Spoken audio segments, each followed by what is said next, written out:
નમસ્કાર દર્શક મિત્રો, ડે સ્પેશિયલ કાર્યક્રમમાં હું પીનલ આપ સૌનું સ્વાગત કરું છું। આજે ડે સ્પેશિયલમાં વાત કરી રહ્યા છે રશિયા અને યુક્રેન વચ્ચે જે તણાવની પરિસ્થિતિ ચાલી રહી છે। ઘણા સમયથી જે આતંકગીરી સર્જાઈ છે, જેની અસર સમગ્ર દેશો પર જોવા મળી રહી છે, તો હજી પણ જે પ્રકારની પરિસ્થિતિ છે તે જોતા કહી શકાય છે કે રશિયા અને યુક્રેન વચ્ચે જે યુદ્ધનું સંકટ છે તે ટળ્યું નથી અને હવે ક્યાંક એવું જોઈ શકાય છે કે બીજા અન્ય દેશોની પણ દખલગીરી જોવા મળી રહી છે। અને તેની સાથે જ જે મહત્વની વાત આજે આપણે કરી રહ્યા છે કે જે મહત્વનો નિર્ણય અહીંયા રશિયાએ લીધો છે। રશિયાએ યુક્રેનના બે પ્રાંત ડોનેત્સ્ક અને લુહાન્સ્કને સ્વતંત્ર દેશ તરીકે જ્યારે જાહેર કર્યા છે, ત્યારે સમગ્ર દેશોની જે પ્રતિક્રિયા આવી રહી છે અને તેની સાથે જ આને જો સમગ્ર દેશોમાંથી જે પ્રતિક્રિયા આવી રહી છે, જેમાં સૌ યુક્રેનનું સમર્થન કરી રહ્યા છે અને સાથે જ રશિયાએ આ જે નિર્ણય લીધો છે તેની ટીકા પણ કરવામાં આવી રહી છે।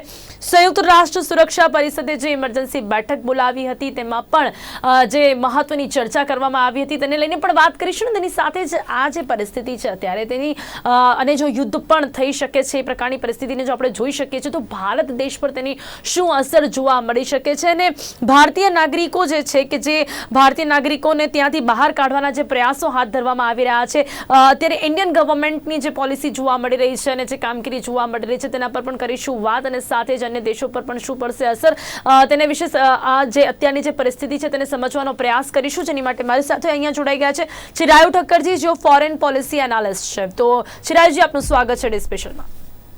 થેન્ક યુ ચિરાયુજી, સૌથી પહેલા અત્યારની જે પરિસ્થિતિ છે તેને સમજવાનો પ્રયાસ કરીશું। રશિયાએ જે યુક્રેનના બે પ્રાંતને સ્વતંત્ર દેશ તરીકે જાહેર કર્યા છે તેના પર આવીશું, પરંતુ તે પહેલા અત્યારે જ્યારથી આ સમગ્ર મામલો ચાલુ થયો છે ને ત્યારબાદ અત્યારે જે આ પરિસ્થિતિ પર પહોંચ્યો છે, જેમાં ઘણા પ્રયત્નો કરવા છતાં પણ આ મામલો શાંત નથી પડી રહ્યો, શું કહેશો, કઈ રીતે જોઈ રહ્યા છો સમગ્ર મામલાને? આભાર જીટીપીએલનો। આ વસ્તુને એઝ એન આઇસોલેટેડ ઇન્સિડન્ટ આપણે ના જોઈ શકીએ। આનું મૂળ જો ક્યાંક રહેલું હોય તો બીજા વિશ્વયુદ્ધની અંદર છે કે બીજા વિશ્વયુદ્ધ પછી એવી પરિસ્થિતિનું નિર્માણ થયું કે જે એલાઇડ કન્ટ્રીઝ હતા, એટલે કે જે અમેરિકાની સાથે જોડાયેલા હતા, એ તમામ દેશો ધીમે ધીમે નેટોના ભાગ બનતા ગયા અને એક સિક્યોરિટી આર્કિટેક્ચર બન્યું કે જેની અંદર જો કોઈ એક પણ દેશ ઉપર હુમલો થાય તો તમામ દેશો ઉપર હુમલો થયો ગણાશે અને એકબીજાની વહારે આવશે, એકબીજાની મદદમાં આવશે। આ પ્રકારનું એક સિક્યોરિટી આર્કિટેક્ચર યુરોપમાં ઊભું થતું ગયું અને કારણ કે એ વખતનું જે યુરોપ છે એ આખું બીજા વિશ્વયુદ્ધની અંદર તબાહ થઈ ગયું હતું, એટલે એમનું ફોકસ એવું હતું કે અમારે અમારી ઇન્ડસ્ટ્રી ઉપર, અમારે અમારી જે સ્ટાન્ડર્ડ ઓફ લિવિંગ છે એને સુધારવા માટે પ્રયત્ન કરવો છે, અમારે વધારાની મિસાઇલો ઊભી નથી કરવી, અમારે ડિફેન્સ પાછળ ફોકસ નથી કરવું અને અમારે શાંતિથી એકબીજા સાથે રહેવો પ્રયત્ન કરવો છે।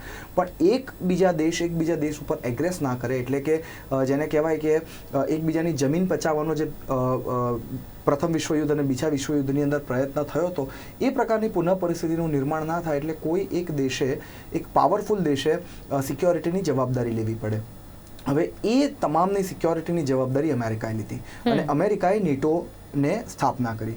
હવે ધીમે ધીમે પરિસ્થિતિનું એવું નિર્માણ થતું ગયું કે વધુ ને વધુ દેશો જોડાતા ગયા અને ફાસ્ટ ફોરવર્ડ ટુ 1991 એટલે 1989માં પહેલાં જર્મનીનું યુનિફિકેશન થયું, જે અત્યારનું આપણે જર્મની જે રીતે ઓળખીએ છીએ બે ભાગમાં વહેંચાયેલું હતું, ઈસ્ટ જર્મની અને વેસ્ટ જર્મની। જે વેસ્ટ જર્મની છે એ નેટો સાથે હતું, એટલે કે અમેરિકા સાથે સંકળાયેલું હતું, અને જે ઈસ્ટ જર્મની છે પોતે સામ્યવાદી વિચારધારામાં બિલીવ કરતું હતું અને રશિયા સાથે જોડાયેલું હતું। એવી રીતે ડિવિઝન હતા અને બર્લિનને ડિવાઈડ કરવાનું જે પ્લાન હતો એ પણ બીજા વિશ્વયુદ્ધ પછી થયો હતો, કારણ કે જો જર્મની ફરી પાછું એક થાય તો જેવી રીતે જર્મનીએ પોતાની તાકાત વાપરી અને બીજા વિશ્વયુદ્ધની પહેલાં આજુબાજુના દેશોને પચાવવાનો પ્રયત્ન કર્યો તો એવું કદાચ ફરી ન કરે, એટલા માટે જર્મનીને વિભાજિત રાખવાનું ડિસિઝન એ વખતે લેવામાં આવ્યું હતું।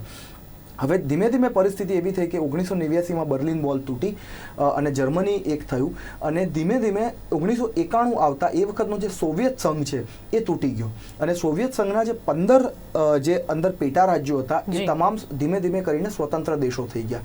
હવે આનું પરિણામ શું આવ્યું કે ઘણા બધા એવા દેશો હતા, લિથુઆનિયા, લાટવિયા, ઇસ્ટોનિયા, જ્યોર્જિયા કે યુક્રેન, બેલારુસ, કે જેમણે ધીમે ધીમે ડેમોક્રેસીનો સ્વીકાર કર્યો।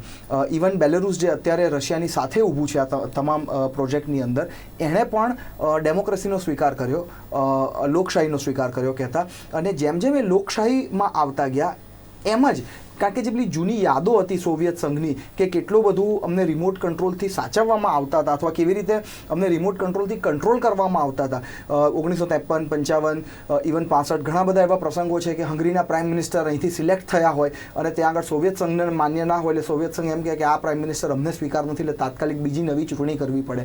આવો જે જાપતો સોવિયત સંઘનો હતો એમાંથી બચવા આ દેશોએ પોતે ના ફક્ત જેને કહેવાય કે ડેમોક્રેસીનો સ્વીકાર કર્યો, લોકશાહીનો સ્વીકાર કર્યો, પણ એમાંથી મોટા ભાગના નેટોના પણ મેમ્બર બન્યા.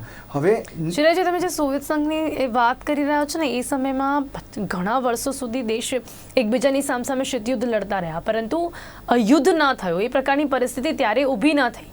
ઘણા વર્ષો સુધી એ પરિસ્થિતિ થઈ, પરંતુ છતાંય કોઈએ શરૂઆત ના કરી.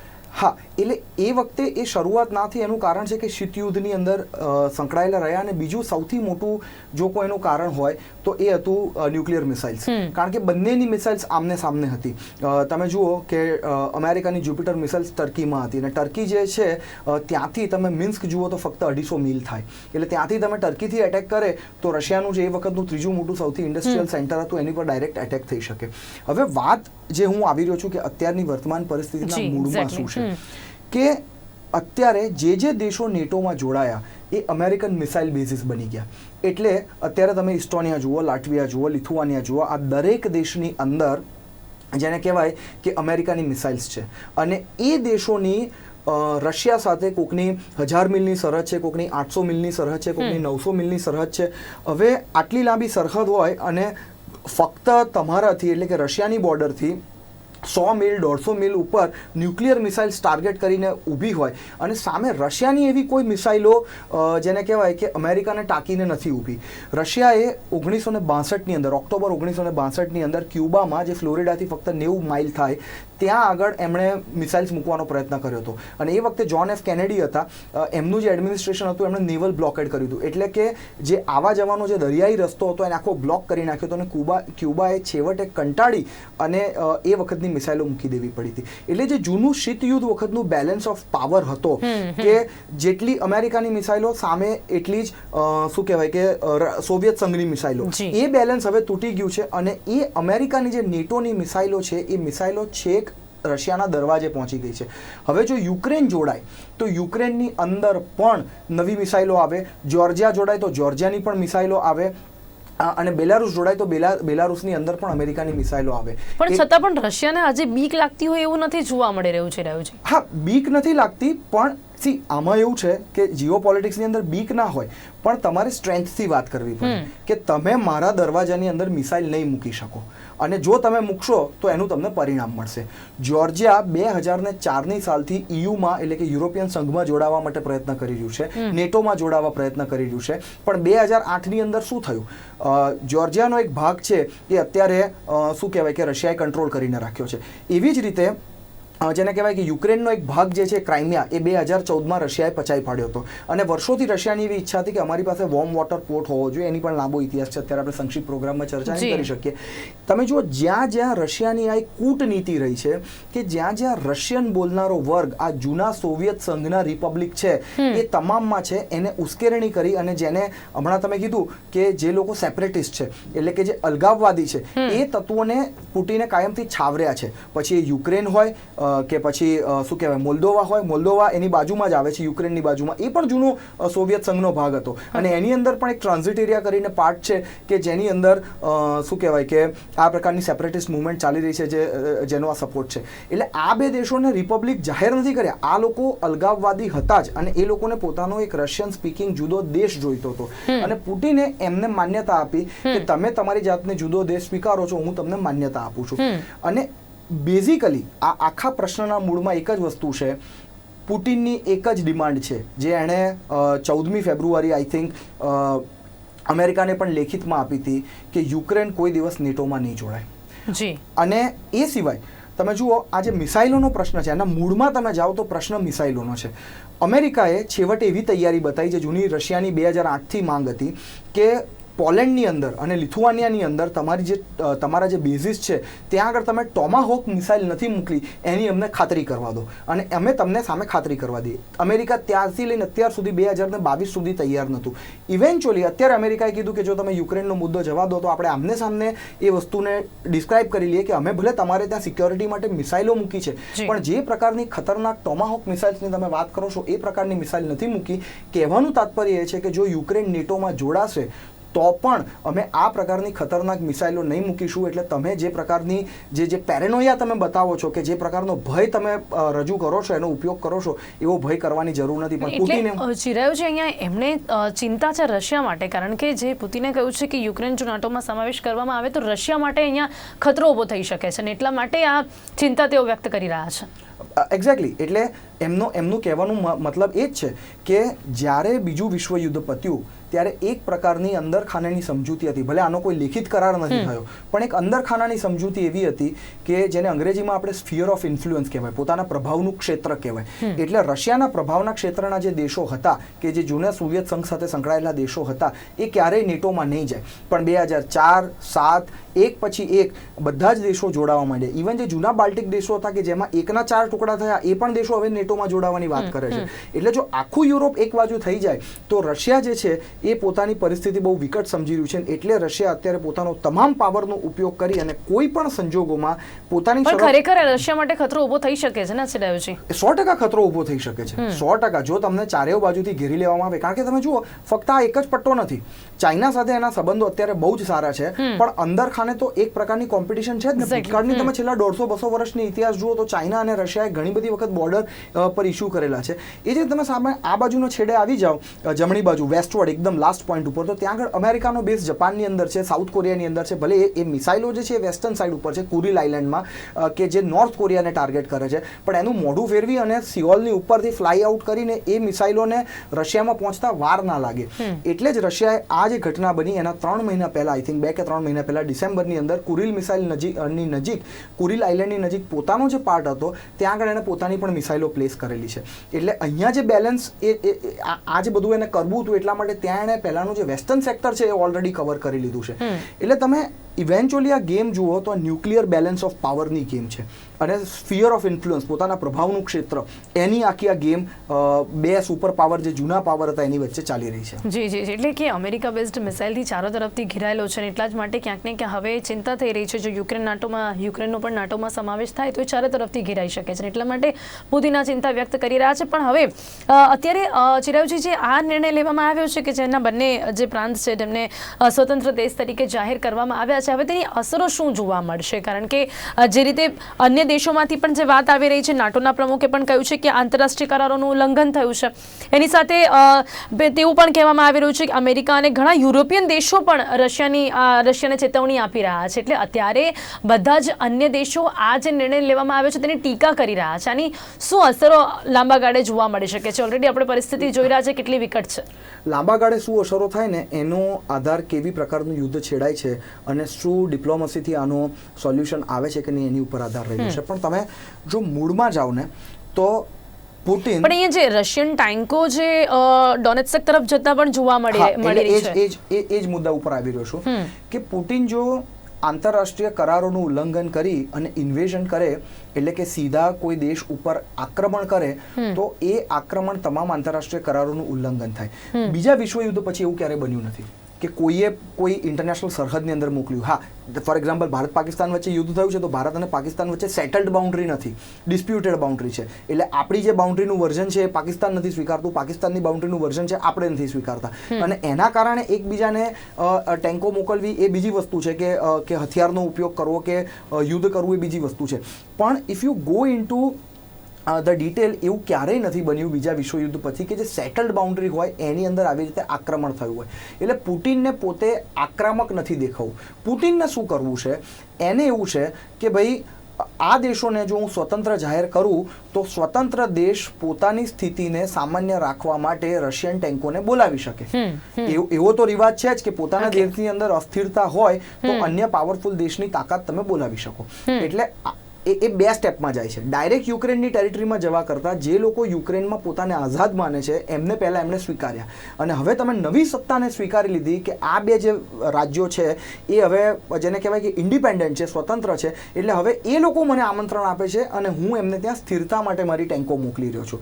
એટલે આ બે સ્ટેપની અંદર આક્રમણ ઇનડાયરેક્ટલી એ મોકલી રહ્યો છે, જેથી કરીને એવું તમે આંતરરાષ્ટ્રીય ફોરમની અંદર જઈને કહી શકો કે ભાઈ અમે તો એમને સ્વતંત્રતાની માન્યતા આપી છે, અને એવું જરૂરી નથી કે કોઈ પણ દેશ નવો થાય એટલે બધા એકબીજાને સ્વતંત્રતાની માન્યતા આપે. તાઇવાન છે અને ઘણા લોકોએ આપી છે, ઘણાએ નથી આપી સ્વતંત્ર દેશ તરીકેની માન્યતા. ઇઝરાયલ છે અને પાકિસ્તાને હજુ નથી આપી, અને પેલેસ્તીન છે એને ઘણા બધા અમેરિકન એલાઇઝે નથી આપેલી માન્યતા. એટલે કોકને માન્યતા આપે, કોઈકને માન્યતા ના આપે, બધાએ આપી જ દેવી એવો કોઈ આંતરરાષ્ટ્રીય કાયદો નથી. એટલે પુટિન ટેકનિકલી જોવા જઈએ તો બે સ્ટેજમાં આક્રમણ કરી રહ્યા છે. પહેલાં તો પોતે એને સ્વીકારી રહ્યા છે અને પછી એ લોકોના ઇન્વિટેશન ઉપર પોતે બોલે છે. હવે આની અસરો શું થાય? ટેન્કો ગયા પછી હવે જો અમેરિકા એવું વિચારે કે અમારે ડિપ્લોમસીથી કરવું છે અને નેક્સ્ટ 10, 15, 20 વર્ષ માટે એવું એક એગ્રીમેન્ટ થાય કે જૂનું એક મિન્સ્ક એગ્રીમેન્ટ હતું જેની ચર્ચા આપણે અત્યારે નહીં કરી શકીએ ટૂંકા પ્રોગ્રામમાં, પણ મિન્સ્ક એગ્રીમેન્ટના બેઝિસ ઉપર એને જો એક્સટેન્ડ કરે અને એક નવું એગ્રીમેન્ટ થાય કે નેક્સ્ટ 20 યર્સ માટે, 20 વર્ષ માટે યુક્રેન નેટોમાં જોડાઈ નહીં શકે, એવું પણ થાય તો અત્યારે ટેમ્પરરી આ ખતરો ટાળી શકાય. જો એવું ના થાય અને અમેરિકાની અને નેટોની સાથે સાથે ટોમાહોક મિસાઇલ્સ જે ઇસ્ટોનિયામાં છે કે લાટવિયા, લિથુએનિયાની અંદર છે એનું પણ આમને સામને ખાતરીનો પ્રસંગ જોડે જોડી શકાય. હવે પણ અમેરિકાનું સમર્થન જોતા શું લાગે છે આપને કે યુક્રેન નાટોમાં સમાવેશ થઈ શકશે કે નહીં? અત્યારની પરિસ્થિતિ જોતા આપને શું લાગે છે? આની જેને કહેવાય ને કે પ્રેડિક્શન કરવું અઘરું છે, પણ બંને ન્યુક્લિયર પાવર્સ છે, બંનેની મિસાઇલો આમને સામને તાકીને બેઠી છે. પ્લસ ચાઇના જો આ થાય તો હવે આપણે ત્રીજા વિશ્વયુદ્ધને આમંત્રણ આપવાની વાત છે, કારણ કે બે મોટી મહાસત્તાઓ જે છે અને રશિયાને સંપૂર્ણ ચાઇનાનો સહકાર છે. એટલે એવું કૃત્ય કોઈ પણ વ્યક્તિ નહીં કરે કે પોતાના માથે ત્રીજા વિશ્વયુદ્ધનો દોષ આવે. એટલે મેક્ઝિમમ પ્રયત્નો એવા થશે કે ડિપ્લોમસી દ્વારા આનું સમાધાન થાય. હવે જો ડિપ્લોમસી દ્વારા સમાધાન થઈ ગયું તો જે થોડી ઘણી કેઝ્યુઅલ્ટીઝ અત્યારે થઈ રહી છે એ તો થઈ શકે. જો એ સમાધાન ના થયું તો ઇવેન્ચ્યુઅલી એવું થાય કે નેક્સ્ટ સ્ટેપની અંદર આજે બે રાજ્યોની ટેરિટરી સ્વીકારી છે રશિયાએ, એ ધીમે ધીમે થોડુંક વધારે પણ આગળ વધી શકે, ત્રીજો સેગમેન્ટ કરે, ચોથું સેગમેન્ટ કરે. અને યાદ રાખજો કે રશિયાને બાલ્ટિક સીની અંદર પોતાની જે ફ્લીટ છે, એટલે પોતાની જે નેવી છે એની માટેનો રોડ સપોર્ટ અત્યારે નથી. એટલે એને તો ઈચ્છા છે જ કે ત્યાંથી જો મોલ્દોવા પહોંચાય અને મોલ્દોવાથી કાલિનગ્રાડ પહોંચી શકાય, રશિયાની જિયોગ્રાફીની વાત છે, તો એવી તો એની ઈચ્છા છે જ. એટલે અમેરિકા એવું પૂરતો પ્રયત્ન કરશે કે ડિપ્લોમસીથી થઈ જાય, યુરોપ એવો પૂરતો પ્રયત્ન કરશે કે ડિપ્લોમસીથી આનું સોલ્યુશન આવી જાય. પણ દાખલા તરીકે જો ના આવ્યું અને યુદ્ધ થયું તો તમે છેલ્લા 24-48 કલાકની પરિસ્થિતિ જુઓ તો એક બાજુ વિશ્વના તમામ સ્ટોક માર્કેટ્સ છે ટેન્ક થયા છે, કારણ કે કોઈ પણ સ્ટોક માર્કેટને પોલિટિકલ ઇન્સ્ટેબિલિટી ગમતી નથી. એટલે આની એક આર્થિક મંદી, જ્યારે વિશ્વ આખું આ પેન્ડેમિકમાંથી ઊભું થઈ રહ્યું છે કોરોના વાયરસના પ્રભાવમાંથી અને માંડ પગભર થઈ રહ્યું છે, ત્યાં એક નવી કદાચ આર્થિક અસ્થિરતાની જેને કહેવાય કે વાત અંદર આવી, જેની અત્યારે શરૂઆત પણ જોઈ શકાય છે. અત્યારની જે પરિસ્થિતિ છે એની ઇમ્પેક્ટ આપણે જોઈ જ રહ્યા છીએ અત્યારે પણ. તમે આજે સવારના હોંગકોંગના ઇન્ડેક્સ જુઓ કે પેરિસના ઇન્ડેક્સ જુઓ કે કોઈ પણ, પેરિસનું તો હજુ સ્ટોક માર્કેટ હમણાં જ ખુલ્યું હશે, પણ ગઈકાલના તમે સાંજના સિચ્યુએશન જુઓ તો તમામ જગ્યાએ આપણને આ પ્રકારની પરિસ્થિતિ જોવા મળે છે કે indices are tanking and they are tanking very dramatically. So that is one aspect. બીજું એવું છે કે યુક્રેન જે છે એ સનફ્લાવર નું સૌથી મોટું પ્રોડ્યુસર છે. એટલે આજથી મહિના પહેલાં મેં જ્યારે માર્કેટનો રિવ્યૂ કરવાનો પ્રયત્ન કર્યો એ વખતે સનફ્લાવર ઓઇલ છે 1950ની ડબ્બો જેને કહેવાય કે હોલસેલની અંદર મળતો હતો. આજે 2110 ઉપર એ હોલસેલની અંદર જતો રહ્યો છે. હજુ ક્યાં જઈને અટકશે ખબર નથી. એટલે આ જે ચર્ચા છે ત્યાં શું થઈ રહ્યું છે એની ફક્ત ત્યાંને જ અસર થાય છે એવું નહીં, મારે ને તમારા ખિસ્સાને પણ આની ડાયરેક્ટ ઇનડાયરેક્ટ અસરો છે. એટલે આપણે બધા એવું ઈચ્છીએ કે ડિપ્લોમસીથી આનું સમાધાન આવે, આનું કોઈક સોલ્યુશન આવે અને યુદ્ધ તરફ આપણે બધા જવાનું. અને ચિરાયુજી, મોસ્ટ ઇમ્પોર્ટન્ટ ઇન્ડિયન ગવર્મેન્ટો અત્યારની સ્ટ્રેટેજી આપને શું જોવા મળે છે? ભારત અને રશિયાના સંબંધો વિશે આપણે સૌ જાણીએ છીએ, ઘણા જૂના મિત્રો છે, અને હવે અત્યારે જે સ્થિતિ જોવા મળી રહી છે અને ઇમરજન્સી જે બેઠક બોલાવવામાં આવી હતી એમાં પણ ભારતે રશિયાએ અત્યારે જે સ્ટેપ લીધું છે તે માટે પણ અહીંયા ચિંતા વ્યક્ત કરી છે. હા, એટલે જો આપણા રશિયા સાથેના સંબંધો એ પ્રકારના છે કે આપણે જેવી રીતે અમેરિકા કે અમેરિકાના એલાઇઝ એને ક્રિટિસાઇઝ કરે છે એવી રીતે આપણે બિલકુલ સ્પષ્ટપણે એવું નહીં કહી શકીએ કે તમે આ ખોટું કરી રહ્યા છો, બરાબર. પણ આપણે એ જ તરફ એને ઝુકાવ આપ્યો છે કે ભાઈ ટેન્કોનો ઉપયોગ ના કરશો, ડિપ્લોમસી દ્વારા આનું સમાધાન કરો, પ્રેમથી સમાધાન કરો. અને આજની નહીં, જ્યારે આપણે 1954માં પંચશીલ અગ્રીમેન્ટ સાઇન કર્યું ત્યારથી ભારતનું એક જ સૂત્ર રહ્યું છે કે વિશ્વમાં કોઈ પણ જગ્યાએ પ્રોબ્લેમ હોય, પોલિટિકલી આમને સામને બેસી અને દરેક પ્રકારનું સોલ્યુશન આવી શકે છે તો સોલ્યુશન લાવવા માટે પ્રયત્ન કરો. પણ આપણે અનઇક્વિવોકલી બોર્ડરને ક્રિટિસાઇઝ ના કરી શકીએ કારણ કે આપણું ઘણું બધું રિલાયન્સ રશિયા ઉપર છે.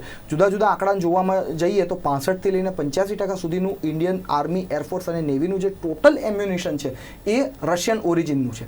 એટલે એટલું બધું આપણું ડિપેન્ડન્સ હજુ પણ રશિયા ઉપર છે. એટલે આપણે એવી રીતે એને ડિસએગ્રી નહીં કરી શકીએ. પણ આપણી માટે શું મહત્વનું છે કે આપણા 20,000 નાગરિકો ત્યાં છે અને ખાસ કરીને લોકો યુક્રેનમાં MBBS કરવા ઘણું બધું જતા હોય છે. એટલે તમામ રાજ્યના બાળકો ત્યાં આગળ છે. અને એટલે તમે જો સિવિલ એવિએશન મિનિસ્ટ્રી પહેલા અઠવાડિયે એક ફ્લાઇટ ઓપરેટ કરતી હતી, પણ હવે એવરીડે 22, 24 ને 26 ફિલહાલ તો એ બધાને અહીંયા પાછા લાવવાના પ્રયાસો હાથ ધરાઈ રહ્યા છે. આપણે એ કામગીરીની શરૂઆત કરી દીધી છે. હમણાં જ 256 જેટલા ભારતીયો યુક્રેનથી ભારત પરત આવી રહ્યા છે.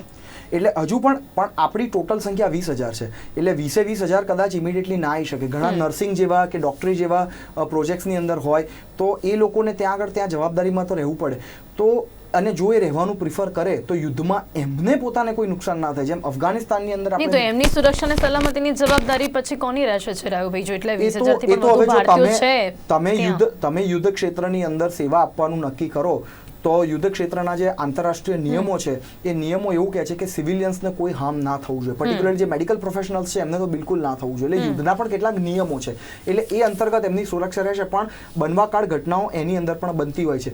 પણ અફઘાનિસ્તાનની અંદર જેમ આપણે સેફફુલી બધાને કાઢી શક્યા હતા, લિબિયાની અંદર જેમ આપણે બધાને કાઢી શક્યા હતા, એવી રીતે જેને કહેવાય કે જો પ્રોપર યુદ્ધ થાય, આના રિએક્શનમાં યુક્રેન પોતાની ફોર્સિસ મોકલીને જો એક પ્રોપર યુદ્ધ થાય તો એક સિચ્યુએશન એવી પણ થશે કે આપણે પણ અહીંથી જેમ અફઘાનિસ્તાનની અંદર C-30 ગ્લોબ માસ્ટર મોકલવા પડ્યા હતા, બેસાડી શકાય. જેમ અફઘાનિસ્તાનની સિચ્યુએશન આપણે જોઈ હતી કે 300, 400, 500 લોકોને એની અંદર બેસાડી શકાય. એવી રીતે પ્લેન ભરીને આપણે લોકોને પાછા લાવવા પડે એવી પણ એક વિકટ પરિસ્થિતિનું નિર્માણ થઈ શકે. પણ આપણે એવી કલ્પના કરીએ અને એવું વિચારીએ કે આવું ના બને તો વધારે. જી ચોક્કસથી ચિરાયુજી, પણ અહીંયા અત્યારે વાત જે આપણે શાંતિની કરી રહ્યા છે, ભારત દેશે પણ કહ્યું છે કે બંને પક્ષે હંમેશાથી, ભારતને તો શાંતિપૂર્ણ દેશ કહેવામાં આવે છે અને હંમેશાથી પ્રયત્નો રહેતા હોય છે. અને તેની સાથે જ અત્યારે કહેવામાં આવ્યું છે કે આ જે મુદ્દો છે રાજદ્વારી વાટાઘાટો દ્વારા જ ઉકેલી શકાય છે એવું તો કહેવાય રહ્યું છે. પણ એક તરફ અમેરિકા એવું કહે છે કે આ જે નિર્ણય અત્યારે જે પગલું ભર્યું છે રશિયા, હવે એ જે પગલું છે યુક્રેનમાં ઘૂસણખોરીનું એક બહાનું છે અને અમારા સહયોગીઓ સહમત છે કે રશિયા વધુ ઘૂસણખોરી કરે તો તેને જવાબ આપવો જોઈએ. અહીંયા આ રીતની પ્રતિક્રિયા અમેરિકા તરફથી આવી રહી છે, એટલેનો સપોર્ટ પૂરેપૂરો અહીંયા જોવા મળી રહ્યો છે. બીજી તરફ યુક્રેનના રાષ્ટ્રપતિની વાત કરીએ તો એઓ કહી રહ્યા છે કે ક્ષેત્રીય વિસ્તાર અંગે કોઈ પણ ક્ષેત્રે સમાધાન નહીં કરીએ અને તેની સાથે જ સ્પષ્ટ શબ્દોમાં કહ્યું છે કે અમે ડરતા નથી, યુક્રેન હજુ પણ પશ્ચિમી દેશોના સમર્થનની અપેક્ષા રાખે છે. એટલે અત્યારે જે પ્રતિક્રિયાઓ સામે આવી રહી છે તે જોતા શું લાગે છે આપને આગળ? શું આવા ભાષણ તો છે ને આપવા પડે.